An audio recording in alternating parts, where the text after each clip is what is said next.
All right, Yeah. 1, 2, 3. You weren't ready. 1. Are we going? Mm-hmm. But you didn't do it either! I'm just waiting for you to actually put your hands together. You're counting, so I figured you would be the one to go. No, you do it. You do it now. I don't like it. 1, 2, 3. We did it. Okay. That was hard. I broke a sweat, literally. Like, look at me.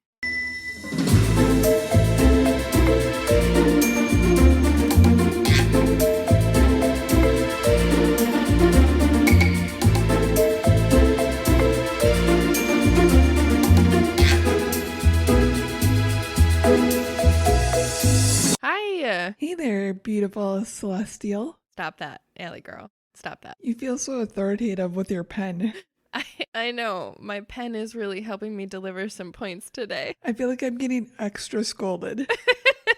Real. This is my defense mechanism today, is the pen. Hi, dear listeners. Hello, everybody. Welcome to this conversation. Welcome back to Taboos. We are a podcast that talks about taboo culture with foul mouths and drinks in hand. Welcome. Hey. How goes it on this Thursday? You know, I've been dreading this moment.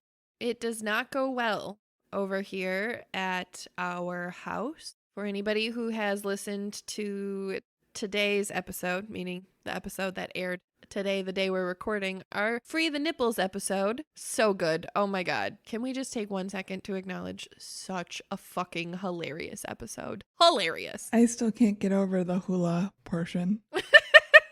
I say some stupid shit. I don't know how y'all put up with me. I really don't. I just really say it's just... Here's the thing. I have been going through a lot, and I honestly forgot that we recorded that episode. I can't lie about it. I forgot about it entirely and thanked the universe for the timing because that would have been insane. But today when I listened to the episode, I honestly got to listen to it like a listener, as if I am not on this show and I wasn't part of that conversation because, again, I completely forgot that we had it. So that was really, really cool and also weird as fuck.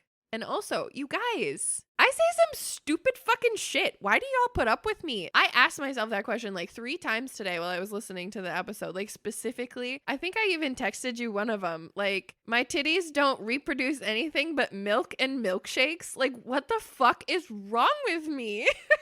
I love all of your random sayings. They're golden. But to get to the point, we recently had some medical developments with our kitten Static, who... Unfortunately, on Monday, we were forced to surrender due to unforeseen medical extremes.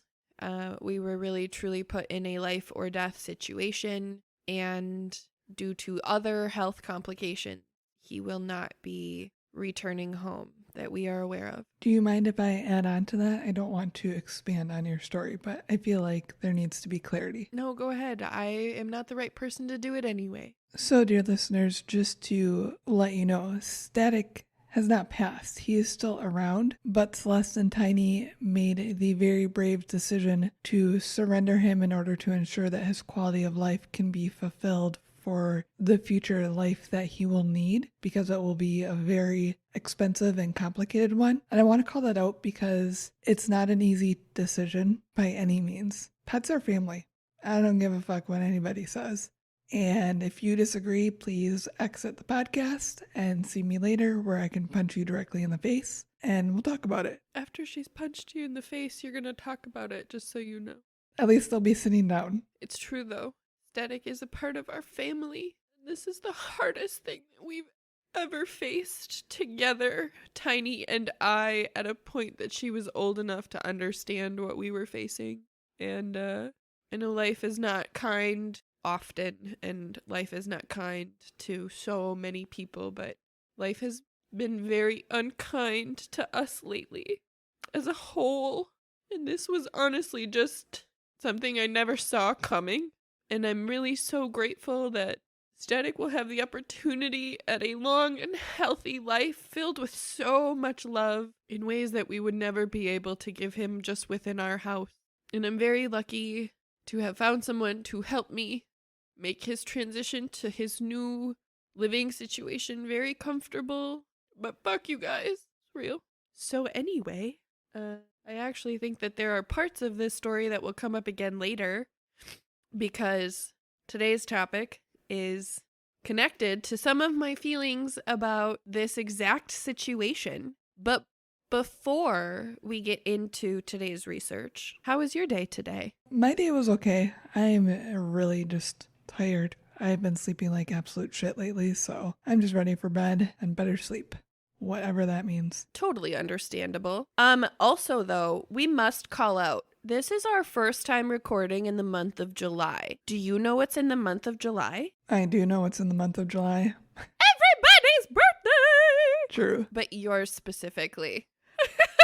Also true. So happy birthday month to the one, the only, the beautiful, the amazing Allie girl. Oh, look, going around the sun again. I can't wait to celebrate another year of you, baby. Did you do anything super special and fun and amazing to celebrate your birthday? I did not work. I love that answer, though. I didn't really do anything. I just relaxed and worked on a side project and, oh, I got a massage. That was great.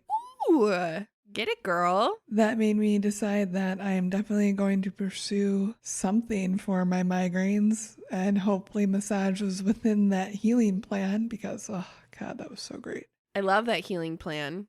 Super jealous of that healing plan. Yep, that was it though. I love that. I'm glad you had a relaxing birthday. Same. Can I ask you what you're drinking today as your first in July birthday month recording drink? I don't know. I needed to make it special somehow. Indeed. So Nick actually picked up this for me. That was the weirdest sentence I maybe have ever formed on our podcast. No, I mean, it's up there, but no, it's not your worst. It is a Leinenkugel's Session Helles. That's a lot of words. I've never heard those words with a Leinenkugels before. Very small type on this beer. So here we go.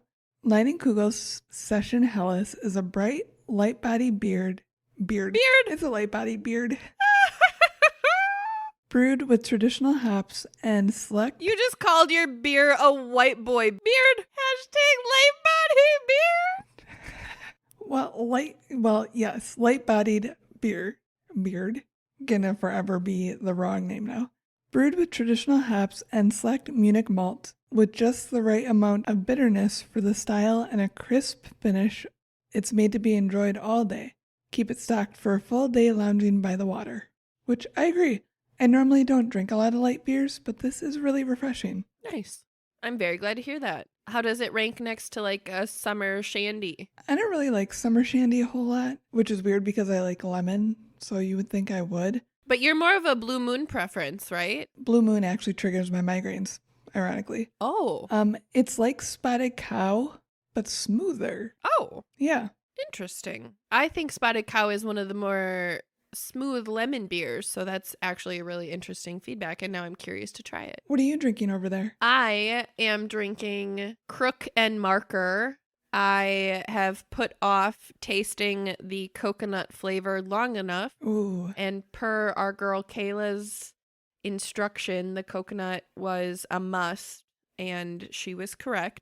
Coconut was a must. I am deeply shamed that I have waited this long to drink it. It's been in my fridge for weeks. And I actually recognize as I'm drinking it, it truly does taste like real coconut. You can't taste the alcohol in it at all. It really tastes like you're drinking coconut water, but not coconut water that tastes like coconut water. It's water that literally tastes like coconut. Yeah. And then all I can think about is the fact that when I took Tiny to Chicago, she tried real coconut for the first time. And I did not realize my kid had a food aversion to anything, but she about lost her fucking shit when she tried coconut for the first time. And now I cannot stop hearing about how much she hates coconut. And it hurts my feelings every time. Does she not like the flavor or the texture? All of it. She hates all of it. She got so we went to Jamba Juice and she got like a smoothie bowl and she was so excited about it. And it was just like the smoothie bowl that we have at one of our juiceries here. But instead of like little granular pieces of coconut, it had like larger flakes of coconut, which I didn't think was a big deal. Apparently, she can't taste them in the one from our juicery because they're like grated and they're really, really thin. But she got a flake of coconut in her mouth, and I have never seen her gag so fast. That's a lie. When she was a baby, the first time she had avocados, instant gag. It was like that. Like she just instantly was like, nope, I'm not doing this. It was, I think, the taste and the texture. And she like pulled it out of her mouth and she's like, Mom, how dare you feed me this? What is this? How dare you try to poison me?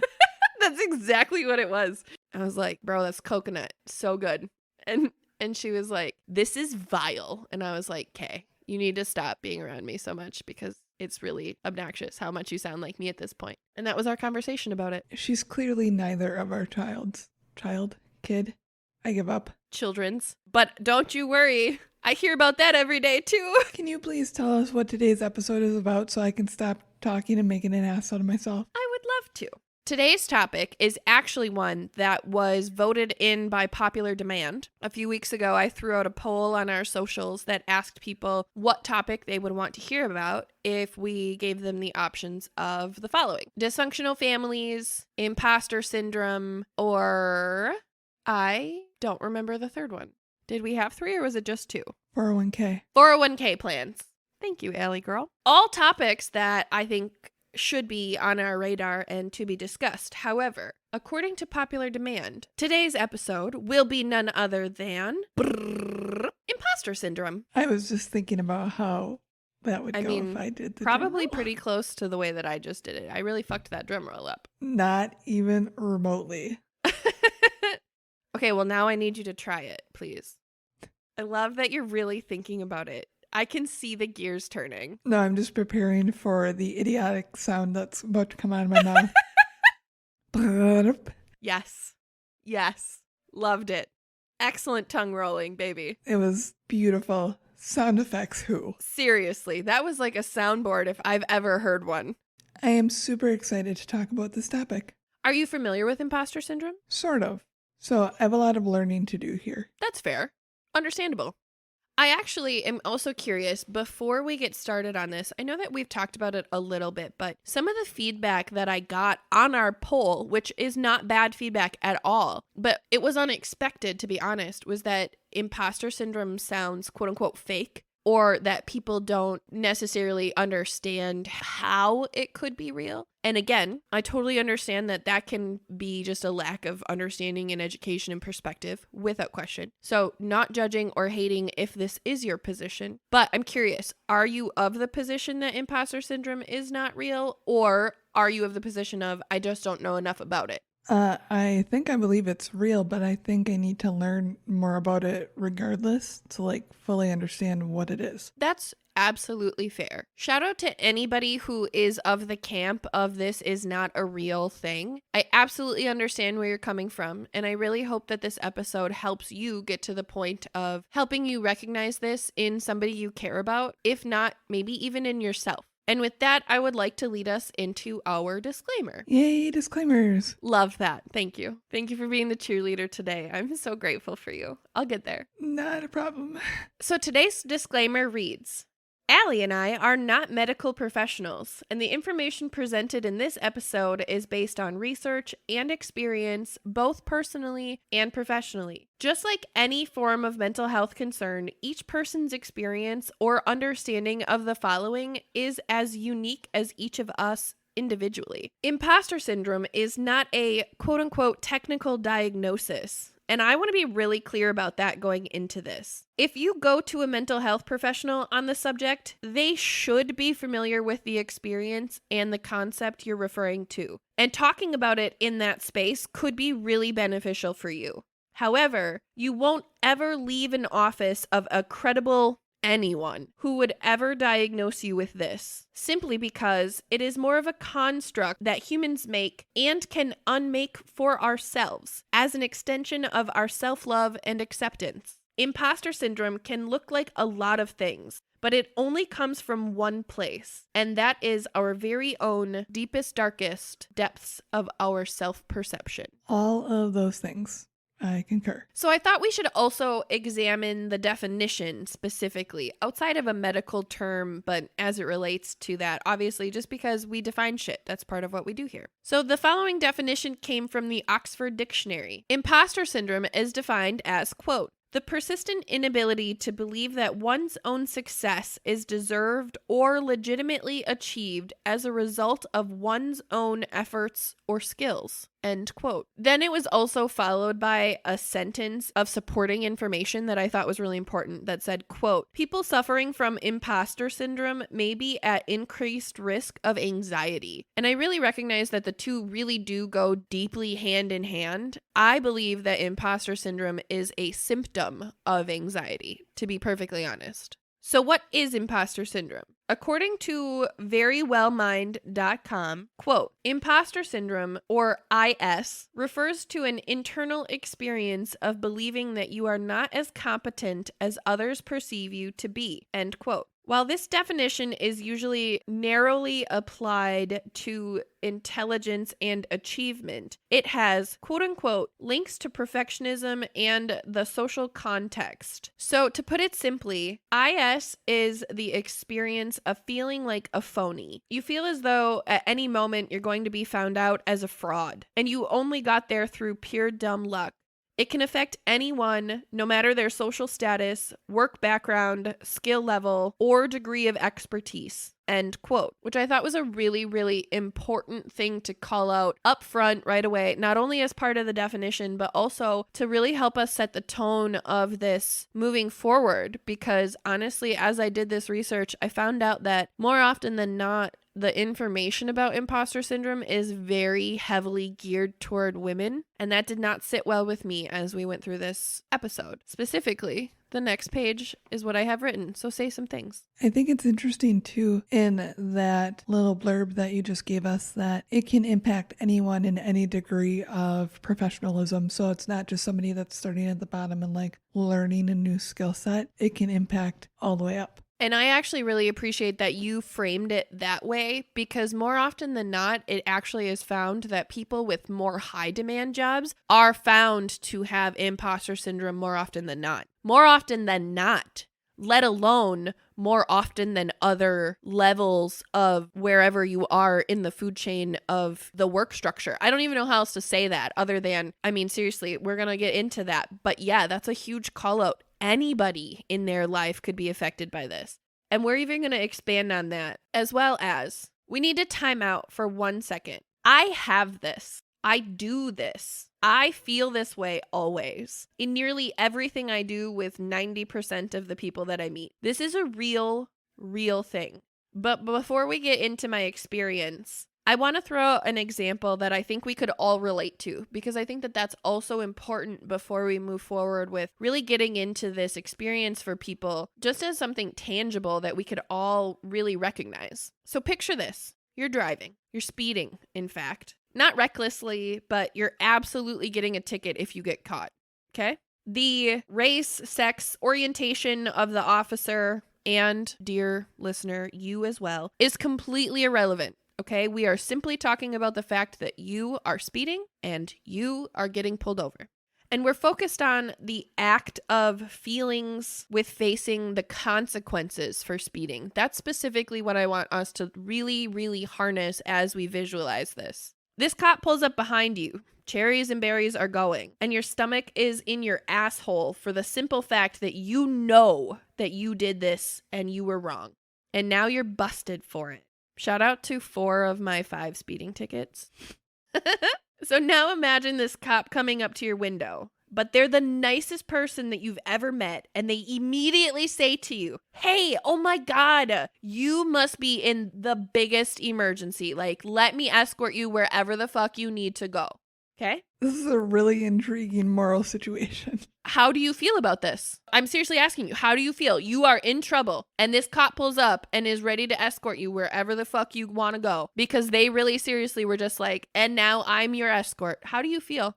Terrible, because it's a giant lie. Yeah, that's imposter syndrome. That's what it feels like always. Mm-hmm. That drop in your stomach and just waiting to be called out on this thing that you know is a lie is what imposter syndrome physically feels like. And I don't think that that is a perspective that a lot of people have really identified in talking about imposter syndrome. And yet I think that that's an experience that we can all physically relate to offer a little validity to this experience for people. It's waiting for the shoe to drop. That is exactly it. Thank you for sharing your feelings about the situation. But I also want to open this up because I recognize that your feelings and my feelings might not be the same feelings for all people. So I really broke this out into 3 bullet points. The first being, how fucking great, right? This cop is going to escort you wherever the fuck you want to go while you were speeding. Okay, great.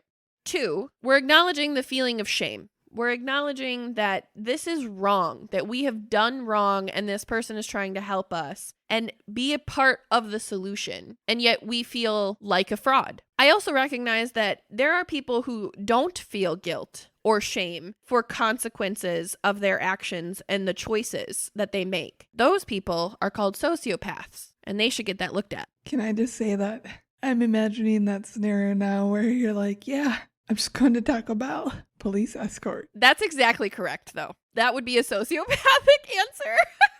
Can confirm. I have personally met a sociopath. Can confirm. What I need to be clear about with this example, though, is that people who experience this feeling of guilt and shame also feel it in moments of success equally and or more than compared to moments of consequence. The reason that I say maybe even more than is because, again, as someone who has this, I am constantly expecting consequence. So when I face consequence, I am already riddled with shame and guilt. This is a sensation that I truly align with success in that sense, but it's the same feeling consistently, and I recognize that to be true. Shout out to my anxiety directly related to the feedback that I feel that I need on episodes to make sure that they are even worth publishing, let alone for listener consumption. Appreciate all of you who always give me feedback. Can confirm. Please, for the love of God, provide feedback to Celeste if you enjoyed the episode because 1, she deserves it.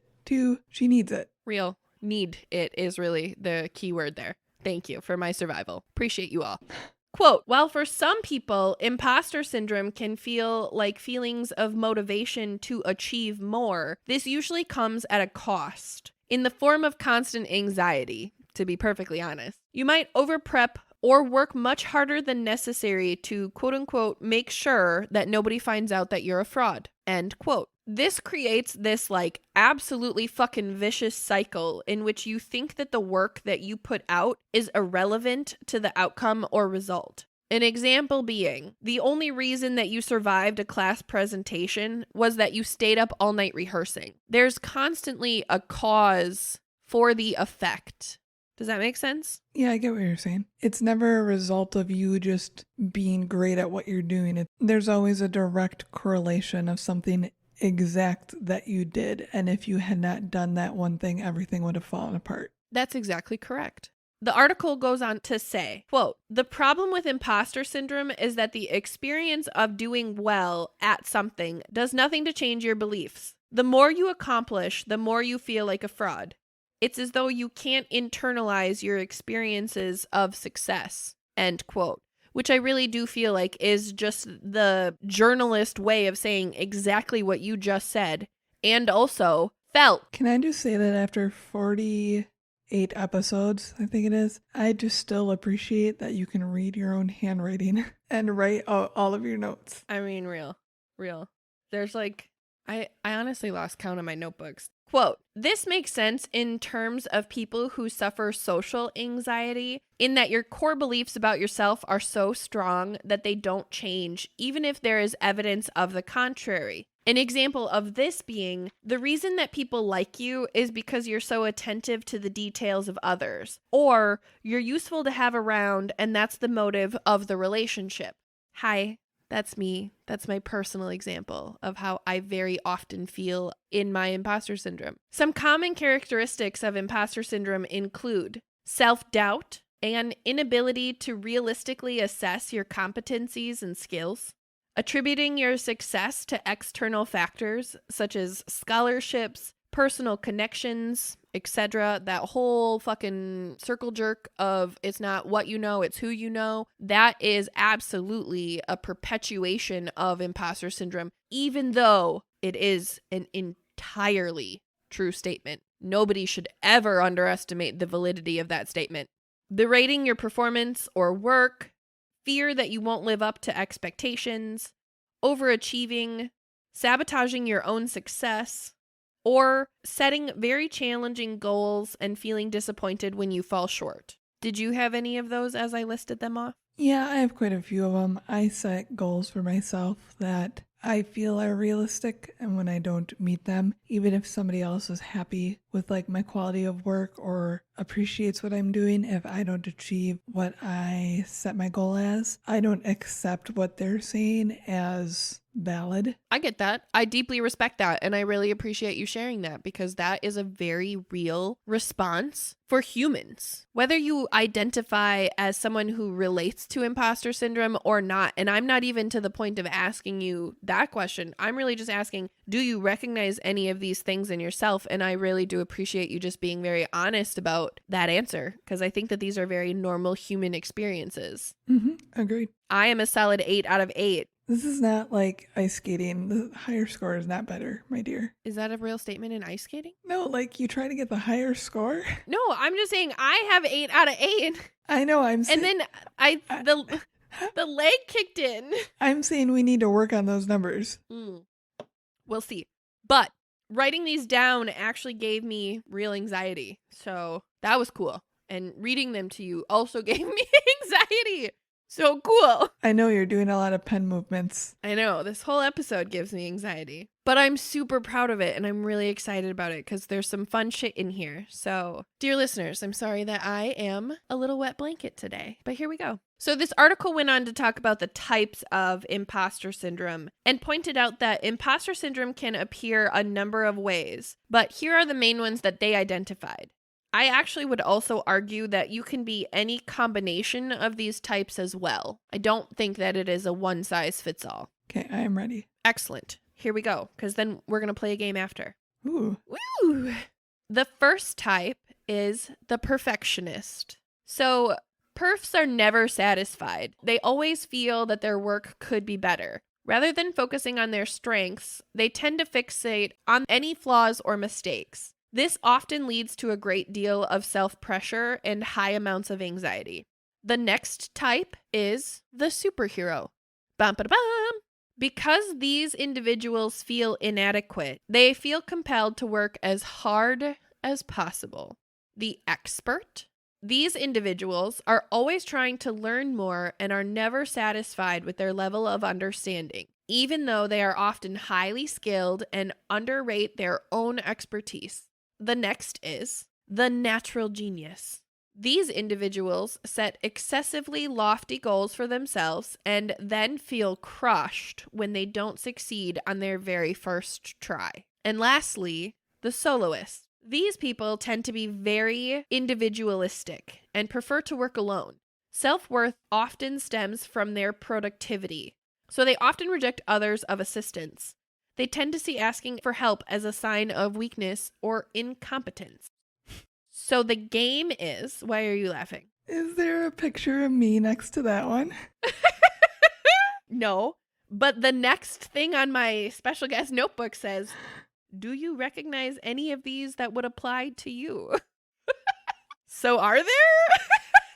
Yeah, the soloist for sure. I would agree with that. I also recognize that you do have expert tendencies. You do. You are the Googleaire, and that is a real thing. This isn't me penning you out of disciplinary again. My pen is very vivid today, but real. Real. I do recognize that you have some expert in you as well, and that when you don't understand things the way that you want to understand things, even when you do understand them. We were even talking about this today. I made the call out that you were going to watch 2 or 3 videos to understand how to do something. And I said, not because you wouldn't understand it the first time, but because you need a second opinion. Mm-hmm. That's real. That's you. Yep, I agree. So, are you ready for the game? Wait, can I see what ones you are that I think? That's the game. Oh, fun. Look at me go. The game is which one am I? So I think you are the perfectionist and a naturalist. The natural genius. Yes. I don't disagree with you. And I do not disagree with you for the fact that I recognize I do every single one of these things. This whole structure, I do all of them. Very true. And that's disgusting. I just chose the two that stood out to me the most. And the naturalist. Why do I keep calling it the naturalist? Oh, natural. Don't know. That's its new name. But I immediately went to pole, where when you didn't get something the first time, you would still keep trying, but you would be fucking pissed. Yup. And I feel like that's everything. Yep. I just don't see it as obviously as it is when you're trying to do a move and pull. That is absolutely real, and that is absolutely me, and you know me very fucking well. So thank you for that. No, I really do appreciate that validation though, because as part of my imposter syndrome, I tell myself I act in all those ways, but maybe I don't. Maybe that is just me downing on myself, but I really recognize as I was reading these, I could specifically assign a recent event to each category as I was going through them of things that I've taken on or felt or experienced, even in the past couple days. Honestly, I have done all of these in the past few days, let alone my entire life and or professional career. So I do appreciate you saying that, but I also recognize that if I had to only pick two, the perfectionist and the natural genius would be the two that I would go for, because I absolutely am a perfectionist, and my natural genius trait, whatever this in this context, is absolutely my biggest downfall when it comes to learning new things and stepping outside of my comfort zone. Because if I don't get it right away, I immediately assume I'm going to be fucking terrible at it. And then I just want to quit. And I'm not a quitter. So then I get mad and then I hate myself. And then I hate force myself to go forward and try something new and challenge myself. And then comes the perfectionist. And then I will perfect it until I am perfect at the thing that I wasn't naturally good at. And that's why I'm good at all kinds of shit that I shouldn't be good at. Dear listeners, I can confirm hate force is definitely a weird ass thing that Celeste has. It applies to other people too, just so y'all know. I loved that we played that game. Thank you for playing that with me. And thank you again for sharing your position in yourself. Now that we've kind of gotten into it a little bit, do you want to talk about the history of imposter syndrome? Yes, I do. Excellent. So the following came from Stop Telling Women That They Have Imposter Syndrome from harvardbusinessreview.org. And the irony of this title is that I had never even heard of imposter syndrome until I was in my work environment. And my work environment was telling me that we had imposter syndrome, or this was a possibility, which I appreciated because honestly, I didn't know that I had this. So I really benefited from that, but I recognized it was ironic. Stay tuned. Quote, psychologists Pauline Rose Clance and Suzanne Imes developed the concept originally termed, quote, imposter phenomenon, in their 1978 founding study, which focused on highly achieving women, end quote. It was basically their thesis that, quote, despite outstanding academic and professional accomplishments, women who experienced the imposter phenomenon persist in believing that they are really not bright and have fooled everyone around them to think otherwise. That's really what they went into this study thinking, like, do women really think this? Let's answer that question. Okay. And hi, me again. Still 1000% me, just in case anybody was curious. I think it's important to keep reminding people that this is something I experienced because I really can't stop thinking about the dude who went off on my Twitter who was like, this isn't a real thing. And I was like, okay, shout out to that guy. I hope that you're learning something here. I'm not mad at you, but I really hope you're learning something here. Quote, their findings spurred decades of thought, leadership programs, and initiatives to address imposter syndrome in women specifically. Even famous women from Hollywood superstars such as Charlize Theron and Viola Davis to business leaders such as Sheryl Sandberg and even former First Lady Michelle Obama, as well as Supreme Court Justice Sonia Sotomayor, have confessed to experiencing it. Shout out to Michelle Obama, no matter how you feel about Barack. I just need to say that. Also, Charlize is like one of my, I don't know, I don't want to say idols. I don't idolize anybody, but she always seems so strong and powerful. So interesting that she's suffered from this. I don't disagree with you at all. And I think that that's a very common thread that we will kind of pull apart as we move forward with this. So I appreciate you calling that out. I have a brief Celeste disclaimer before we can move forward. I am not a therapist. I am not in anything other than an empath with a microphone and a best friend. Okay? I need y'all to understand that. But it is my opinion, personally and professionally, that imposter syndrome is absolutely a phenomenon that men can and do experience as often, if not more than women. Okay? Great. And before we keep going, I want to talk about why I believe that that's true, because I couldn't find this in any of my research, and it really pissed me off. We've covered a lot of topics on our show about men and their experiences as a species. Specifically, shout out to our entire Let's Hear It for the Boys series. I really recognize the hierarchy that is masculinity is vastly different from the construct that is femininity. Everyone tells women what we are and can be, and by everyone, I mean men, okay? I need to be really clear about that. But if quote-unquote men set the precedence of a societal perspective of women, who sets that precedent for men? Men do. That's the answer. And you know what we learned about men? The statistically and medically proven data supports that men are less likely to, all the way over to incapable of forming meaningful relationships with other men.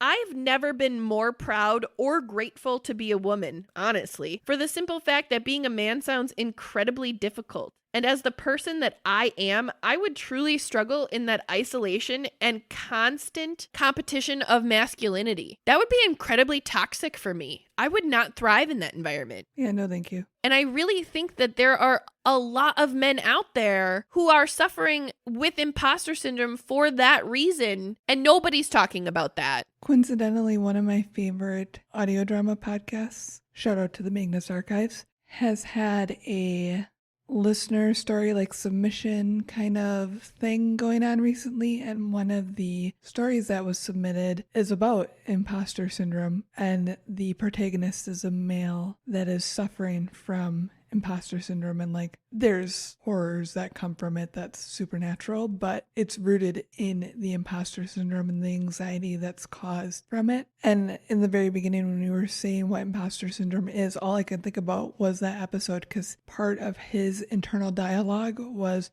you're not good enough, you're not doing it right, you're never going to be good enough, the good things aren't because of you, you're not good enough. And I just thought that was really interesting that it was from a male perspective. And they turned it into a horror thing, which it is. It is absolutely a horror thing. Absolutely. Anxiety of any kind in any way that it affects you can, in fact, reach horrifying levels. That's real, okay? I, in fact, had a panic attack today that I am still physically suffering from. That's a very real thing, okay? I want to normalize that for everybody.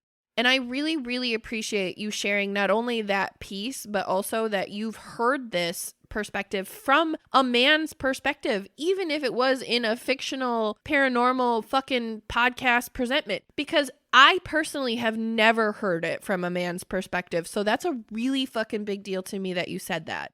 With that said, however, the feminist in me must also acknowledge that because men overall, quote unquote, control the narrative, men are more validated in their success than women ever are.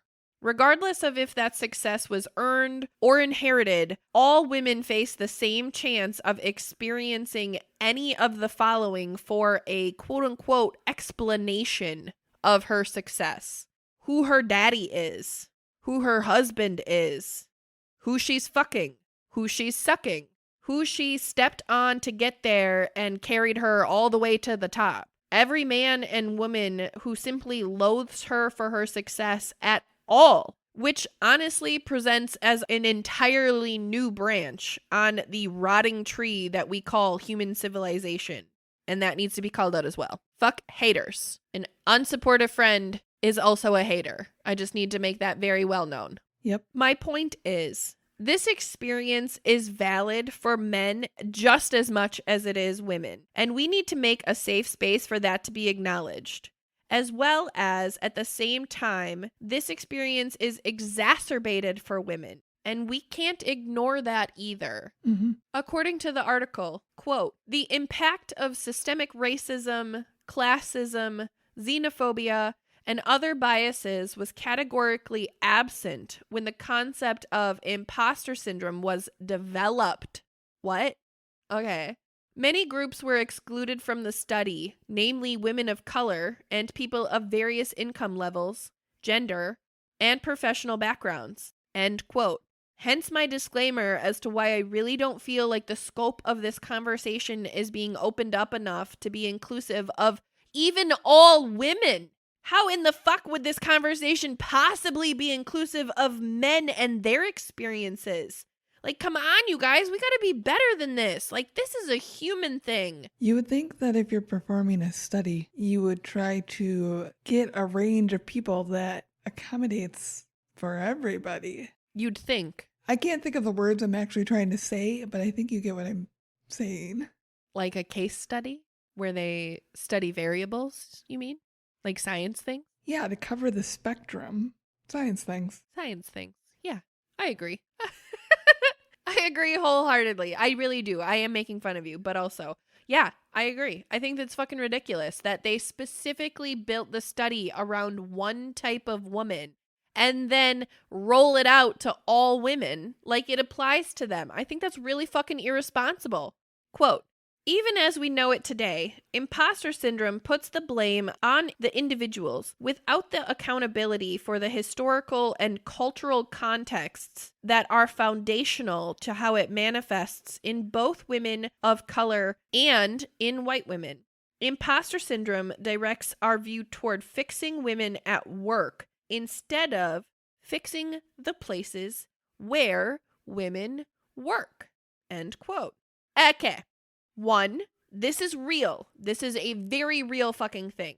2, this again is not just a woman thing, and I need to say that because the article didn't. Love that news. 3, this is not by any stretch of the imagination confined to the workplace, and I need to be clear about that too. I think that's a great call out because a lot of people attribute this to career-oriented things. Absolutely. And it is presented that way more often than not. And it really pissed me off. So we need to call out success is defined by more than just one's professional career, which is a concept absolutely fucking lost on this country. And it's disgusting. Let's address that. Success can mean all kinds of things as it relates to being a quote unquote good partner for whatever that means to you. Being a parent, being a child, especially shout out to adult children who are trying to find their way in the world separate from their parents, who are not comfortable being little fucking minions. This is a very real concept for every one of y'all. Being a student, being a soldier, physical fitness journeys. Honestly, being a human in general. These are all situations in which you could experience imposter syndrome. I'm glad we got that out there. AKA, if you have a heartbeat, welcome to the game. And you could experience this on any day that ends in Y. I just want you to know. I also want to spend a little time talking about this concept in practice to help us all visualize this better. If you're not already also screaming that this is you, LOL, because shout out to everybody who's already to this point of the episode and knows that this is them. From the same harvardbusinessreview.org article as previously cited, there was this story that was in that article that I really wanted to share for this perspective. Trigger warning ahead. Picture this. Talisa Lavari was exhausted. She led the charge at her corporate event management company to plan a high-profile, security-intensive event, working around the clock and through the weekend for months. Fun fact, Barack Obama was the keynote speaker. That's a huge fucking deal. Obviously, quote, Lavari knew how to handle the complicated logistics required for the role, but not the office politics. A golden opportunity to prove her expertise had turned into a living nightmare. Talisa's peers interrogated her and called her professionalism into question. Their bullying, both subtle and overt, haunted each decision that she made moving forward. End quote. Talisa honestly even began to question if her race was a factor to the abuse and mistreatment that she was facing, as she was the only Black woman on her team. Quote, she began doubting whether she was qualified for the job at all, despite constant praise from the client. Things with her planning team became so toxic that Talisa found herself demoted from lead to co-lead and was eventually unacknowledged altogether by her colleagues. Each action that chipped away at her role in her work doubly chipped away at her confidence. She became plagued by deep anxiety, self-hatred, and the feeling that she was a fraud, felt on all planes. And also, fucking obviously, you don't get to treat people like that and expect them to come out a pile of daisies. Yeah, no kidding. The story went on to say, quote, what had started as a healthy nervousness of, like, will I fit in? Will my peers like me? And can I do good work? Became a workplace-induced trauma that had her contemplating suicide. End quote. We need to pause right there. We really do. And acknowledge that regardless of your personal experience or understanding of this mental construct to this point is irrelevant for 1 fucking second. This woman experienced this. This is a real woman that this article is talking about. Abuse from her employer and or peers was also real, to the point of her considering suicide. That's a real experience that millions of people feel every day. Yeah. That's insane. So real, in fact, that there are 10 careers rated as the jobs with the highest suicide rates. And they are not surprising as we really think about Talisa and her experience with imposter syndrome specifically. Do you want to guess what some of those are? Well, I feel like now I'm going to guess wrong, but psychiatrists? Not on the list, but there are 2 degrees that I would count closely. So I will give you a half a point for psychiatrist. Oh, wait. These are degrees. Okay. No, not degrees, jobs. I'm sorry. Okay. All right. Lawyers? On the list. Number 8. That is literally all I have. Hello. What are they? Hello. Number 8. I see you. Hey. Hail Satan. Hey. According to choicepsychotherapy.net, they are the following. Number 9. I'm sorry. There were top 10, so we should start at 10, 10 is pharmacists. Huh. 9, farmers. Oh, yep. 8, lawyers. 7, electricians. 6, real estate agents. 5, financial services. That could mean bankers. That could mean stock investors. That could mean anybody on Wall Street. Shout out to everybody on Wall Street. They're definitely feeling this episode. Number 4, veterinarians. Number 3, police officers. Shout out to our qualified immunity episode and all of the research that we did on police officers and their mental health and how police officers are not properly equipped for their jobs. And that is an absolute disservice to police officers. Thank you. Number 2 is dentists, which I thought was actually really surprising. And number 1 is medical doctors, which I did not think was surprising at all. And I really recognize that all of these jobs are high pressure as fuck. Mm-hmm. Of course, this absolutely applies. This context makes sense in these environments because I honestly can't imagine the stress of being a financial advisor and knowing that if I gave someone the wrong information about their pension or their life savings, I could ruin everything for them. Mm-hmm. That would terrify me, the girl who is admitting she has imposter syndrome. Same with being a fucking farmer. I cannot imagine the stress of what if my crops don't come up this year. I can't imagine that. That entire job is basically science, but also relies on all kinds of factors that you cannot control. Yeah. That would also absolutely destroy me because I couldn't control the factors. Shit, I recognize lawyers on here and I'm already ready for that. So let's go. That little head wiggle was the best. I mean, taking on my imposter syndrome head on. Let's get it. I thought that a call out from the article specifically that was separate from other thoughts that I wanted to say very directly is, quote, feeling unsure should not make you an imposter, end quote. I think that that is a mentality that we as a human species have enforced for longer than we realize. That if you don't know something, you're not stupid. You're not bad. You're not a fraud. If you really don't know something, it's absolutely okay to ask, because how else are you ever gonna know? That's not something that is normalized in our culture, and I don't understand why. Yeah, I agree 100%. The article went on to say, quote, Imposter syndrome took a fairly universal feeling of discomfort, second guessing, and mild anxiety in the workplace and pathologized it, especially for women, end quote. Shout out to employers who offer imposter syndrome conversations to their associates in the name of self-development. Y'all should honestly be ashamed of equipping your female associates with this ideology, even if it does not apply to them in their experience, as a way to forever assert dominance on you as an employee anytime you try to raise concerns.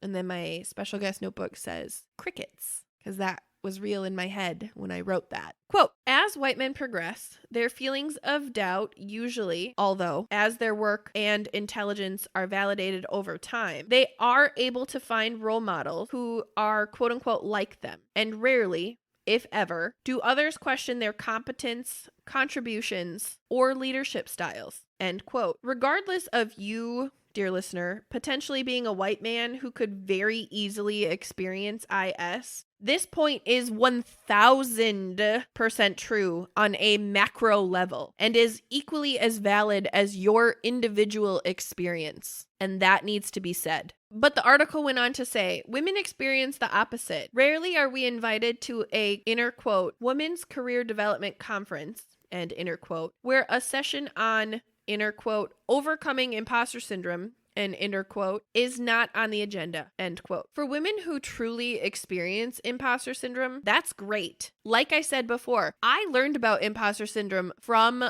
a meeting like this, and that was eye-opening as fuck for me. And I personally am really grateful for that experience, because honestly, I learned a lot about myself from it. Okay. And I need to call that out for any women who have experienced imposter syndrome presentations in their workplace who really benefited from them, because I did. And that's real. However, for women who do not have imposter syndrome, the seed is already being planted as a construct for you to consider and or to convince yourself that you are experiencing this. And that's something that employers do to everybody. That's a real thing in corporate America.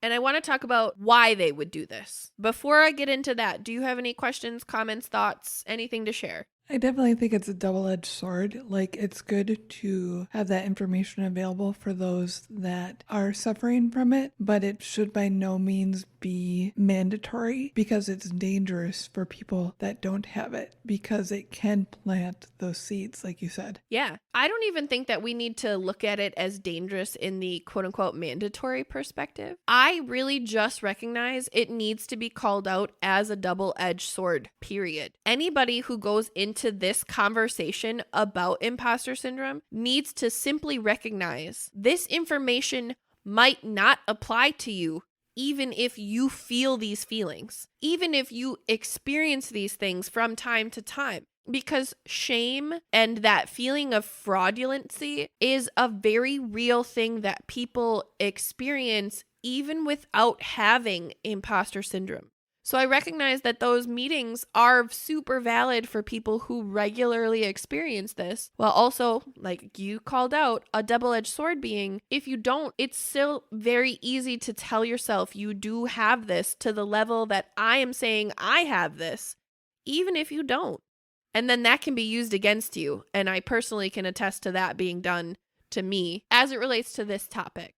That's a personal experience that I have. So I recognize that it's really dangerous for that reason. Mm-hmm. So I want to talk about why employers would do this. And this came from an article called The Difference Between Personality and Character from keydifferences.com. Quote, while personality shows what you are to the outside world, character reveals what you are inside. As these are directly related to a person's attitude and behavior, most people get easily confused between the two. End quote. Shout out to all of my exes and their personalities. ...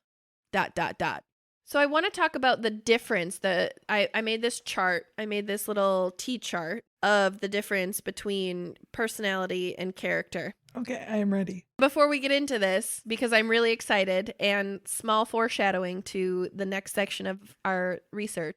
This is the soft science version of the sun, moon, and rising charts for people who are astrological. Cosmic Witch checking in. Super excited to get to that part of the episode because I can't wait.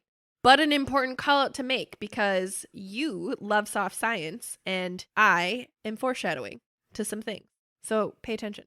Thank you. Okay, ma'am.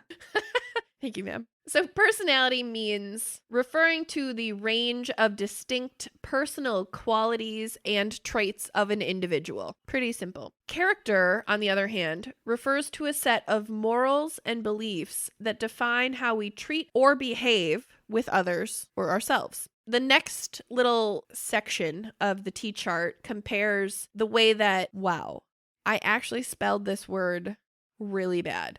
The next little category of the T chart is supposed to say presents, but the word actually says pep rents, and I wrote it that way.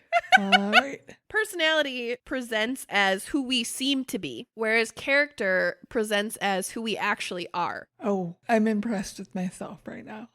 I love that. I love that. Do you want to share with the class? In my head, I was just thinking I lost what I was thinking. It was essentially what we're like versus what we are. Yeah, you did great. That's exactly correct. The traits are defined for personality as personal and physical, and for character, they are identified as mental and moral. The next little section of the chart was identified as the nature. The nature of your personality is subjective to your environment, to your experiences. That shit can change. That shit can change overnight. Don't you doubt it. But your character is objective. That shit is not going anywhere. That is solid. The expression of these two things, personality being described as outer appearance and behavior of a person. Character is being defined as traits of a person that are abstract. Is this person a good person or not? Like, that's really an abstract question, but that's a character question, not a personality question. I may have said this in the nature section of this T chart, but the next category is called change. For personality, it states may change over time. For character, it states always remains the same. And the last section was titled validation of society. This is for every single person. This chart really broke it out as personality is not required for validation of society. However, character is. And I was really sitting with that as I was thinking about it and why would that be, right? And I really recognize that we can be whoever we want to be in society. That's our personality. But if we're bad people or good people, that's what sets us apart. And that is why I recognize that validation of society is important. Welcome to Taboos, where we have zero validation from society because we are talking about shit society doesn't want us to. And yet I really recognize that this is just who we are and this is our character showing through. And I'm super, super proud of that. I don't think that I could have made that correlation to it without our show. So I wanted to call that out for you and I specifically, who that meant something to. Wow, I went in a completely different direction with that. Oh, do tell. I went to like Ted Bundy, who, for all intents and purposes, appeared. Nope, stop. Nope, stop. Okay. Nope. Stop because the next page says Ted Bundy. We are telepathic. I love us. I am obsessed with us. You are so impressive to me. Just wait. Ted Bundy is literally on the next page. All right. Turn the page. Love this.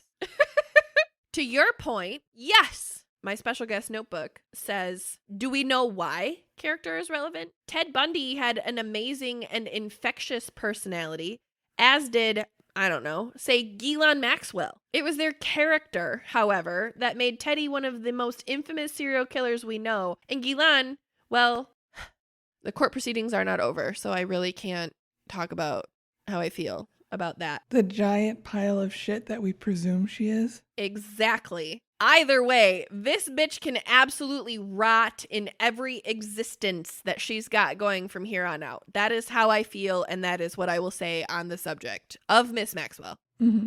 On the flip side, though, I thought a very valid fucking example, Britney Spears. We all judge her for her quote unquote personality and what we believe we know about her because of the media. Stay tuned for absolutely several episodes about media abuse. That shit is coming in full force and I am mad about it.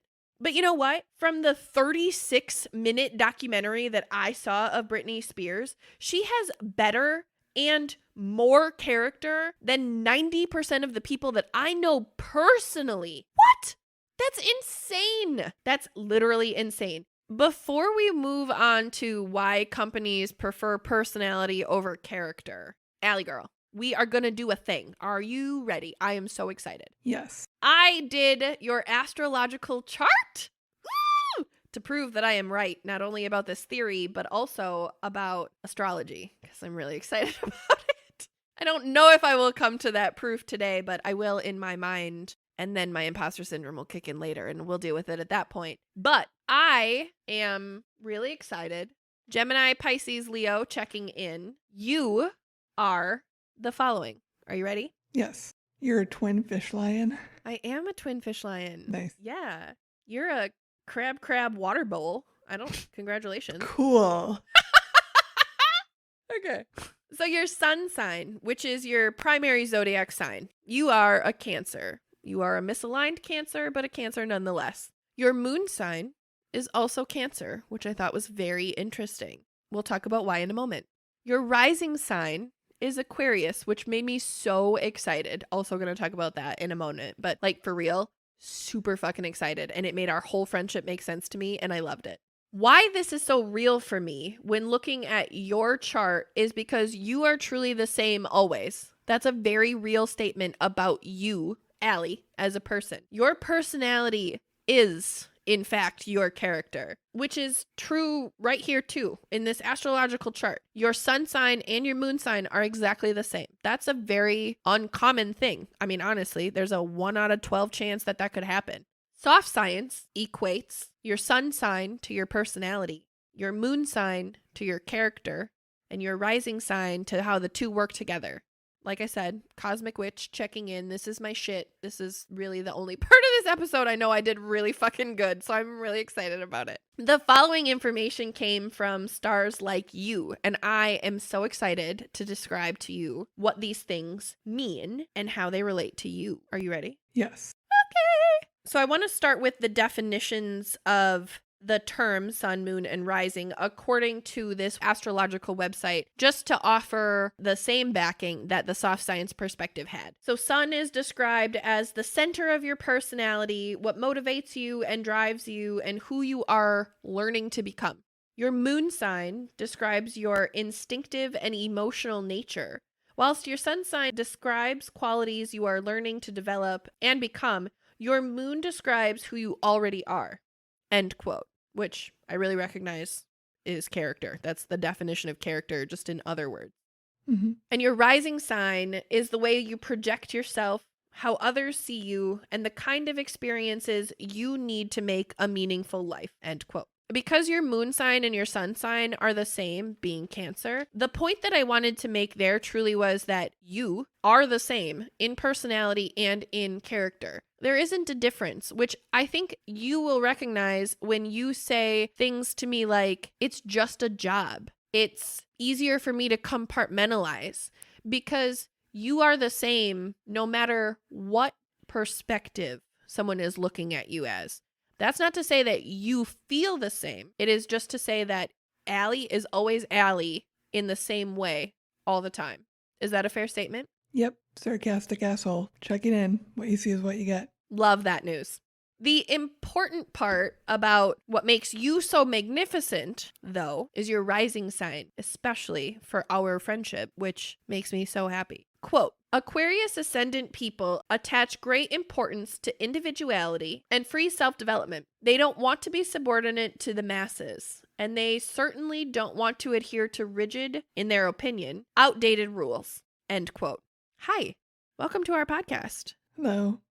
Submitting to other people also contradicts their self-confidence. This is why they sometimes have the feeling of standing next to society, watching people from a certain distance. Shout out to your love of people watching. That's a real thing. Mm-hmm. I like to watch people because I find people interesting. That I do know is true. So this went on to describe other traits of Aquarius rising. They love their independence and freedom. They draw attention to their fellow humans through their creative and intelligent spirit. Oh, thanks. What does that sound like? Oh, it maybe sounds like photography. Maybe. Maybe. Sort of sounds like photography. They develop many ideas to help shape their environment actively. That's also you. Mm-hmm. They don't always implement their ideas because they don't like to take responsibility. Oh, wow. Hello. I feel seen. We're going to leave that one Rude. right there. They just get more and more you, just you wait. They're very friendly and open-minded when dealing with other people, but are sometimes a bit non-binding. The fear of losing their individuality and independence is high. If they think that they're too committed to a specific thing or person, they'll quickly feel threatened and withdraw. End quote. I'm pretty secure in my individualism. I've never felt threatened, but I don't get close to people because I don't feel like putting in the effort. Your strengths are that you are independent, free, unconventional, progressive, creative, humane, witty, liberal, intuitive, and original. Some of your weaknesses are categorized as aimless, eccentric, faithless, stubborn, and rebellious. All words, as your best friend, I could use to describe you. Yep, I agree. Lovingly, of course. Your affirmation, this I specifically did for you because I do this for myself and I do this for Tiny, and I don't know if you would use this, but I made it because it's important to me and I use this for myself. So an affirmation based on your astrological chart that you could use in your daily routine to help if you were feeling in any way inclined to explore a astrological perspective to your day would look like this based on your chart specifically. Quote, I am not a victim. I deserve all that is good and I radiate purpose. End quote. That is your affirmation based on the fact that you are a Cancer sun, Cancer moon, and Aquarius rising. Mine, as a Gemini, Pisces, Leo, is, quote, I am sunshine and joy, I deserve validation, and I radiate love, end quote. That definitely matches you. Thank you. Small call out to astrology and the lack of faith that people have in it. I mean, yes, like it can definitely be abused and misinterpreted without question. And there are people out there who do it for clickbait. Like, that's a real thing, too. But y'all believe a lot more idiotic things than this, so maybe just sit with that. Hashtag Trump 2024. Do you have any thoughts or comments or questions on the astrological piece? No, that was just fun. Also, now when I walk into a room, I'm going to go, Cancer, Cancer, water sign. I love that it was Cancer, Cancer, water sign. Oh, I'm sorry, Claw, Crab, Crab, water thing. I don't know. Now I'm lost. It's crab, water bowl. Crab, water claw, bowl. water bowl. Exactly. I'm going to be the coolest kid at the party. Your crab, water bowl. That sounds like an STD now. We got to walk away from this. It reminds me of Dodgeball where they're like... Tiny and I just watched Dodgeball. She had never seen it. She only saw like the second half of it. And now I cannot get her to stop fucking quoting that movie.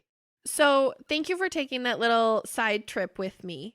This leads me into my point of why I believe companies prefer personality over character. And this will actually come with a disclaimer. The following is not based on research, but personal experience. Y'all need to understand that I was raised in a house that eats, breathes, and sleeps corporate America, okay? Right, wrong, or indifferent to you and your experience, I need to offer that as a little context as to how I gained this perspective, even outside of my own experience with corporate America, which I've honestly been balls deep in since my very first bring your kid to work day. The following is not to be heard as any one employer, nor is this an effort to throw shade on any one company specifically. Corporate business is an entirely different structure than any other work environment, and the following is in regard to that structure in both context and in literal practice alone. Just so no one gets their dress code approved panties in a bunch, we're going to talk about a corporate structure that does not exist, okay? We're going to talk about Taboo's International Corp. Do we love this plan? Sure. Cool. I, Celeste, am the acting voice and the corporate consciousness of Taboo's International Corp. Allie, thank you for applying at our company. You have a very impressive resume. I love this cover letter. Thank you for applying. Tell me about yourself. Wow, I was so not prepared for this. Cancer, water sign. I You can say whatever the fuck you want right now. This is not a real Wow. job interview. This is me you're trying to impress. Like, say whatever you want. I'm a content creator on a societal commentary podcast, and I love animals. You know, you sound like a really great fit for our organization based on your personality. Which is really important to me because I need to know that you're not a fucking psycho. And by the way you answered that question, I can't confirm that, but I'm going to keep reading my script because it's important we keep moving. I love you. I love you so much. And also that you'll fit in here. We're like a place that you... Wait a minute. You also love animals. I know. I love that you're dying over that part. You also love animals. Oh, dear listeners, now Allie's crying. She cried because she was laughing. Laugh, cry. We've accomplished. Also, it's important that I get to know you because this is a family environment and we need to know that you're going to fit in here. Does this sound like a place that you want to work? Can I offer you this job? Absolutely. Thank you. Yes. You're welcome. You're hired. Welcome to the team. You are going to fit right in as long as your character never contradicts your personality. That response is a normal structure in any relationship, okay? As long as your personality and your character don't contradict, you're welcome to stay. You could say that to anybody. Mm-hmm. But remember how I was a corporate entity? Yeah, I'm going to take it one step farther. I, Celeste, the corporate entity, cannot control your character. And if your character is better than that of the organization in practice, not in print, we're going to have some real problems. What I can control is your personality within this environment, with metrics and with meetings and with seminars telling you that you're broken, but we love you anyway. Blanket statements that I, the corporate entity, are making to all associates at all times, making it the norm because everyone will interpret it differently. And because the associates that we need to keep in line will use the seeds that we've planted to help mentor them to stay in line. Because that's truly what I, the corporate, care about. Because your work getting done, you making me, the corporate, look good on the bottom line and otherwise, that's my priority. So are you still excited to be a part of the team? Less so. End scene. I really think that is a real perspective of corporate America that is not discussed. And there are a lot of people who are shitting their pants right now that I brought it up. Please note, men and women are viewed the same in this way, even within the corporate environment. And to be really clear, this can happen with any toxic person in any toxic environment. This is an abusive relationship by its definition, but specifically staying in the corporate lane. Does that mean that corporate is all bad?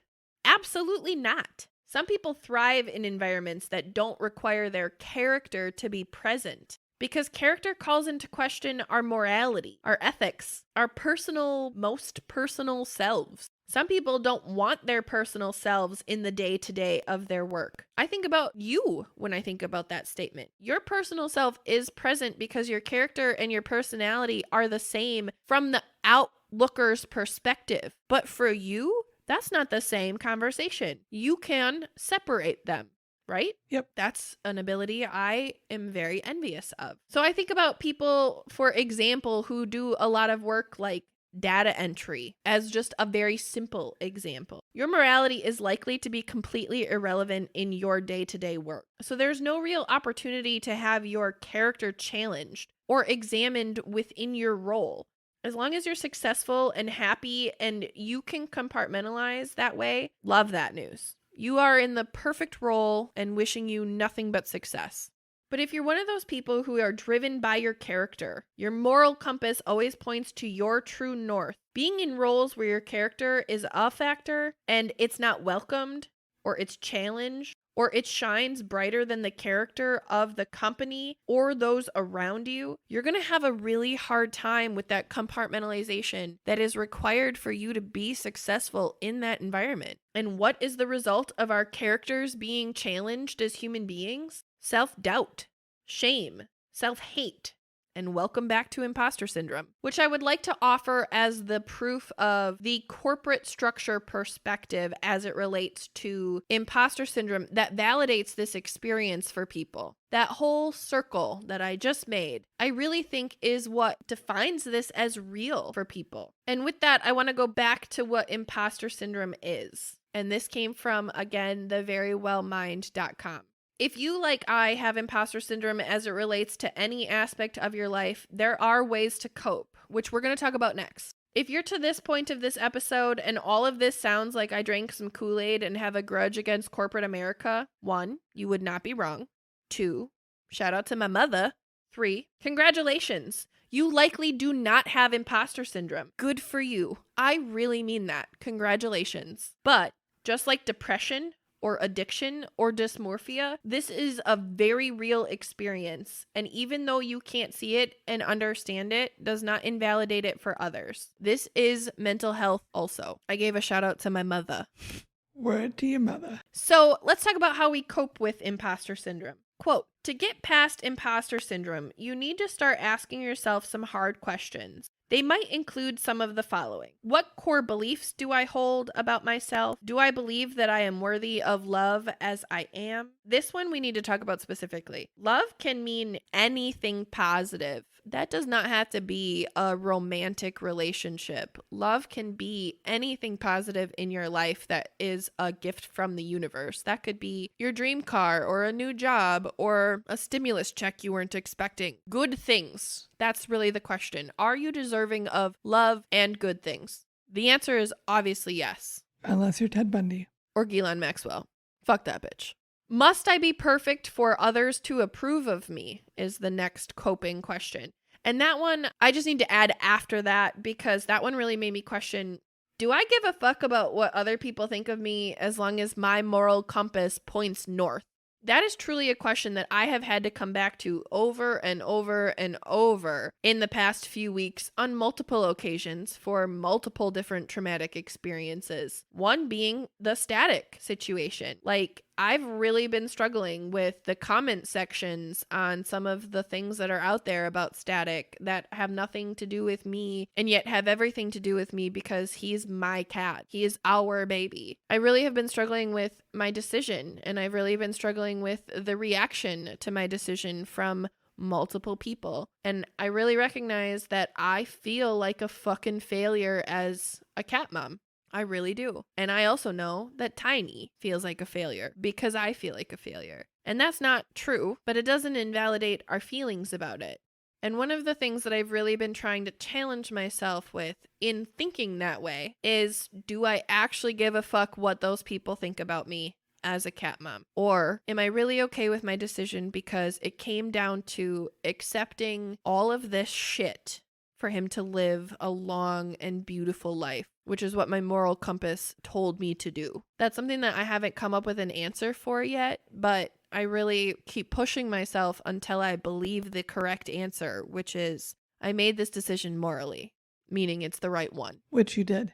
Maple, what is your problem? I have sleep apnea. Probably. Quote, perfectionism plays a significant role in imposter syndrome. You might think that there's some perfect quote unquote script for conversations and that you cannot say the wrong thing, or you'll be found out as imperfect. meaning of less value. You probably have trouble asking for help from others and may procrastinate due to your own high standards. End quote. Shout out to my girl Janae and our conversation about normalizing quote unquote talking to yourself. That needs to be a very normalized fucking thing, as well as validating the script mentality, because that's also very real. I constantly feel like that. That's a psychological thing that I do to myself, that I convince myself that there's a script and that I'm just fucking it up and I'm the only one who doesn't have the script and know her lines. So there's at any time I open my mouth, I could absolutely say the wrong thing. That's real. Do you have any experience with that? Mm-mm. Why does Maple sound like an actual foghorn? I literally was like visualizing a lighthouse as I heard that noise. The ships are coming. Excellent. Quote, to move past these feelings, you need to become more comfortable confronting some of those deeply ingrained beliefs you hold about yourself. End quote. This can be really hard, you guys, in all honesty. The hardest part being, you might not even recognize you have these preconceived notions about yourself, especially if you're dealing with other super normal mental health experiences. You guys, if you're already experiencing anxiety and depression, add imposter syndrome on top of that. There's no way that you're going to get to the bottom of your anxiety and identifying the difference in your generalized anxiety or your anxiety as it relates to imposter syndrome unless you're really looking for it. Because social anxiety presents as social fucking anxiety, and whatever that means to your body. It's not until you create a mental association to it that helps you distinguish the difference, which is why I think it's so important that people really recognize that imposter syndrome is not a diagnosis. It's a construct that we build and can unbuild, like I said in my original disclaimer. And the reason I think that that description is so valid, but if you know specifically I'm talking to you right now, here are some techniques that we can use per the article. Share your feelings. Quote, talk to other people about how you're feeling. These irrational beliefs tend to fester when they are hidden and not talked about. End quote. As is true for any mental health concern. Okay, thanks. Focus on others. I do this. Oh my God, this is me to a fault. This is my number one thing that I do when I'm trying to work through my imposter syndrome. Yep. Quote, while this might feel counterintuitive, try to help others in the same situation as you. If you see someone who seems awkward or alone, ask that person a question to bring them into the group. As you practice your skills, you'll build on your confidence in your own abilities. End quote. Shout out to people who are really good at quote unquote reading a room. Y'all should check out our empath episode. Wink, wink, wink, wink. Also, shout out to extroverts who just constantly adopt introverts and bring them into the fold. Love that. Also, check out our empath episode. Perhaps that's you. Next is assess your abilities or your talents or your strengths or whatever the fuck you want to recognize it as. But the article specifically said abilities. Abilities mean something different in my world, so I wanted to change it. Quote, if you have long-held beliefs about your incompetence and performance situations, make a realistic assessment of your talents. Write down accomplishments that you're good at and compare that with your self-assessment. So whether this is professionally related or not, as you hear it, I really recognize that this needs to be read or heard, honestly, because this is an audio podcast, as making a resume for you, for yourself. As a mom or a dad, or insert any title a human can hold in anything that has anything to do with living your life, honestly. The next is take baby steps. Quote, don't focus on doing this perfectly, but rather do this reasonably well and reward yourself for taking action. For example, in a group conversation, offer an opinion or share a story about yourself. End quote. But then it did not talk about how to reward yourself for doing that. So I just want to circle back and say, don't forget to reward yourself for doing it. Chocolate. All the chocolate. Question your thoughts.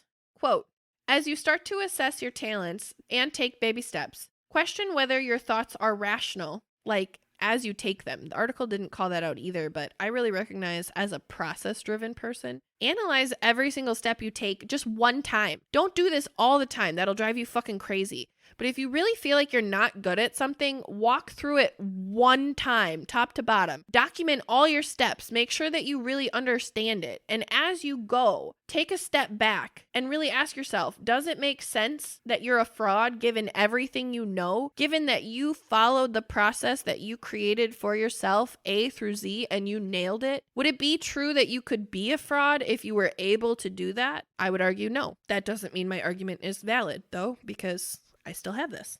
Stop comparing.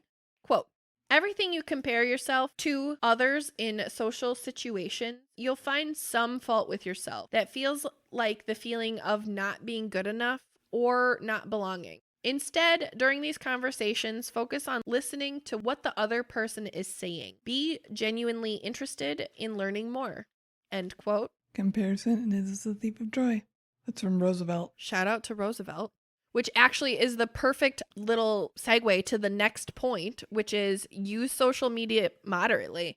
Quote, we know that the overuse of social media may be related to feelings of inferiority. If you try to portray an image on social media that doesn't match who you really are or that is impossible to achieve, it will only make your feelings of fraud worse.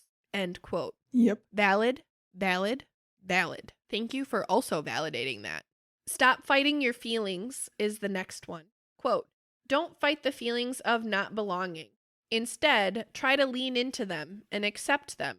It's only when you acknowledge them that you can start to unravel those core beliefs that are holding you back. End quote. That one really made me think of you specifically and all the times that you talk about the fact that you're a quote unquote really weird human being by societal standards. And I really recognize that you're the first person who ever made me feel comfortable with also being a really weird human being by societal standards. And this one specifically, you have helped me with in my imposter syndrome journey well before I even knew I had this. So that one I specifically wanted to call out as something that I know you do, whether you realize you do it or not. I'm super glad that I could help there because being weird is way better than being normal. I emotionally agree with you. The part of my brain that logically processes imposter syndrome strongly disagrees with you and then refuse to let it hold you back. Quote, no matter how much you feel like you don't belong, don't let that stop you from pursuing your goals. Keep going and refuse to be stopped. End quote. I love all this in general, but easier said than done is still a thought crossing the minds of a lot of people. I'm confident, dear listeners, I'm on to you. Especially hearing the fact that this process takes quote unquote steps and time and effort, as well as the reality of the results not being immediate. And a lot of people work better with immediate results. Mm-hmm. Allie girl, I wanted to ask you, do you have any tips or tricks that you do for yourself to help you get through those moments of doubt? I'm a person that when I get into those moments of doubt, I have a hard time seeing the forest for the trees. So I have a hard time seeing what I've accomplished versus what I have yet to accomplish. So my suggestion is to look back and see where you've been, not the hill that you're projecting you haven't climbed yet. Because sometimes where you've been is just as amazing as where you're going.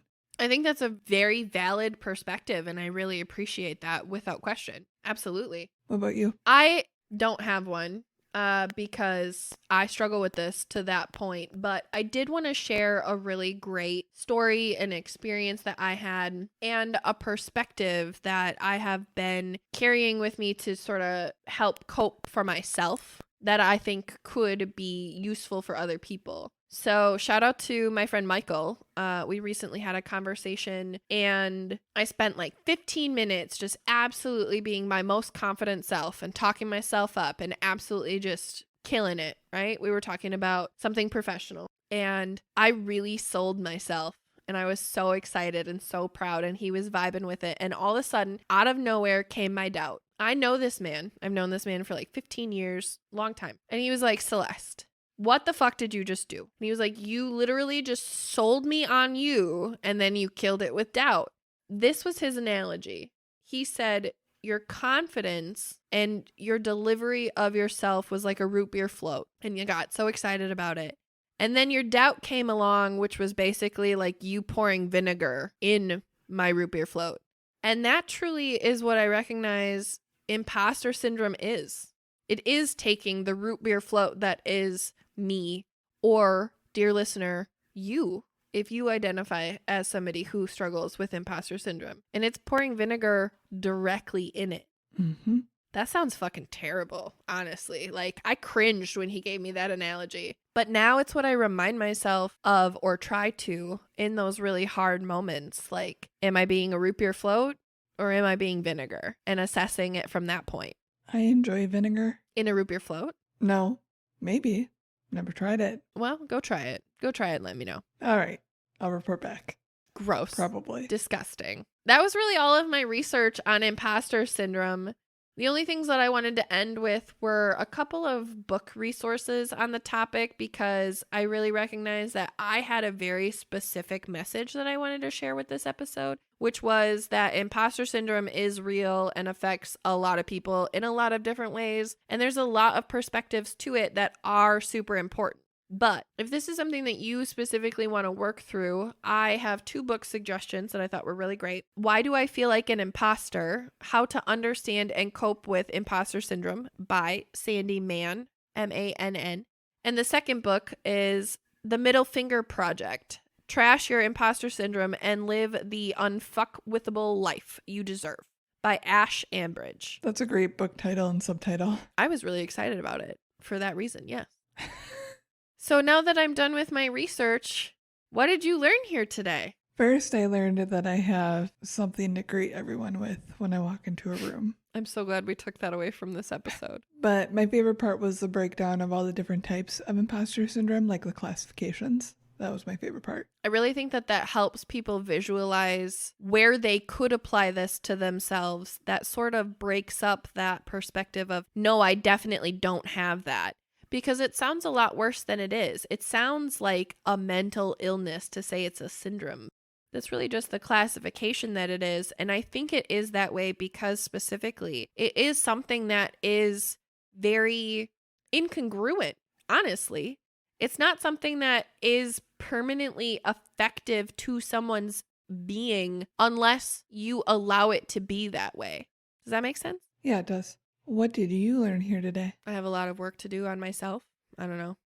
Honestly, that's my answer from this episode. Humans are work in progress regardless, so kudos to that. I learned that my experiences are a lot more common and valid than I anticipated. Some of the experiences that I have had that have not set well with me and I convinced myself were my doing, I recognize were not my doing while doing this research. And I think that that's what I learned here today. Probably a little bit of self-forgiveness. Good. I'm glad to hear that there was self-forgiveness in that. I really appreciated all the research that you did in this episode. I know it was a lot of introspection for you, so I appreciate that. Thank you. I just hope that it helps other people do a little introspection, because I really recognize that my imposter syndrome has held me back from being successful in a lot of ways. And I don't want to stand in the way of myself being successful, especially because I refuse to let anyone else stand in the way of me being successful. So I really recognize that I am still a someone and I am standing in my own way more often than not. I think that introspection is something that we all could hear, and I hope that this opportunity provides that for people. Dear listeners, if this did help you, and if you also suffer from imposter syndrome, or especially if you suffer from imposter syndrome and this helped you, please let us know. As clarified earlier in this episode, feedback is always appreciated, and you can do so at our socials, which are Taboos the Pod on Instagram and Twitter. It's just Taboos on Facebook, or it's taboospodcast@gmail.com. We also have a website, which is taboosthepod.com. We also have a Patreon. There are a lot of fun things on there. I don't know if you know, but I posted the pickup lines, and they're amazing. I did not know. Oh, I can't wait to go listen. I did not know. Dear listeners, if you want to hear some Taboos approved pickup lines, sign up to be a Patreon. They're epic. They're so worth it. They're fantastic. The link to that is in our show notes. Otherwise, it's just Taboos on Patreon. And I think that is it. You did excellent with that outro. Thank you so much. You did excellent with the research. I had to follow up somehow. And as always, dear listener, do you Be taboos.